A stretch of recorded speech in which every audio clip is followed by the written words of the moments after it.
PFAS are a group of man-made chemicals used in a wide range of products, including non-stick cookware, stain-resistant fabrics, firefighting foam, and food packaging. They were widely used because of their water and grease-resistant properties.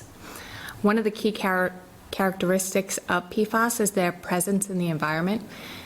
They're often referred to forever chemicals because they do not break down easily in the environment or in the human body. Studies have found associations between PFAS exposure, increased risks of certain types of cancer, particularly kidney and testicular cancer. It's been linked to immune system suppressant, which can reduce the body's ability to fight off infections.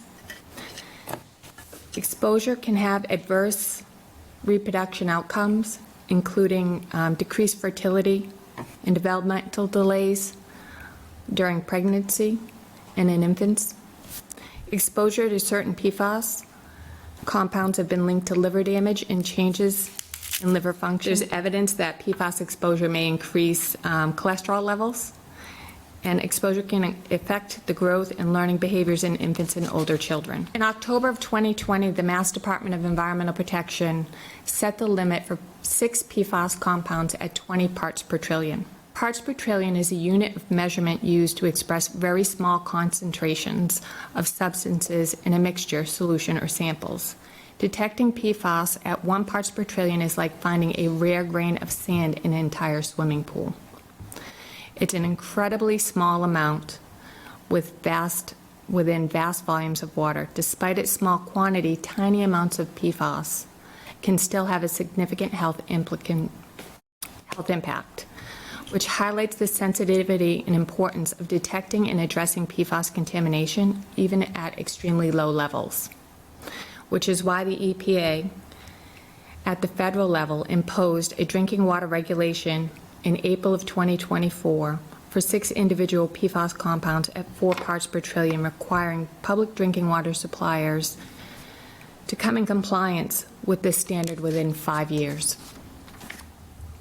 Plainville's water quality is above the new federal regulation and will be required to come in compliance, along with 181 other public water suppliers in Massachusetts alone and 66,000 around the nation. We have the highway wells, and to the right of that are the Turnpike Lake wells. Those are your 5 wells that are supplying your water supply at the moment. The 2 on the left, the highway wells, are pumped into the North Attleboro system, treated, and come back through either one of the 2 booster stations, either the Everett Street booster or the newer Kelly Boulevard booster. The Turnpike Lake wells are flow into the Turnpike Lake treatment plant. The treatment plant treats for iron and manganese, and then from there it's disinfected and then discharged into your distribution system. To the right of that, we have, well, let's go to the far right, we have the Miramichi wells. So the Miramichi wells, I'll get into that in a little bit, but those were the wells that were causing the black color in your system, so that those wells were taken offline because they were making the water very unappealing to drink. Once the water enters the system, it winds up going to one of your 2 water storage tanks and then ultimately out to the users. So we're estimating that the treatment plant cost will be $25 million. I've been checking with other towns and other plants, and this is right in line with what the bids are coming in currently. The town of Plainville qualified for a $15 million SRF loan, which is a fund that is 0% interest, so it's a interest-free loan for $15 million. With, we believe, at least a minimum of 3 1/3% principal forgiveness, which equates to about $500,000. The town will have to secure the bonding for the additional 10, but you'll also have to bond still the full 25, but 15 of that you won't be paying interest on.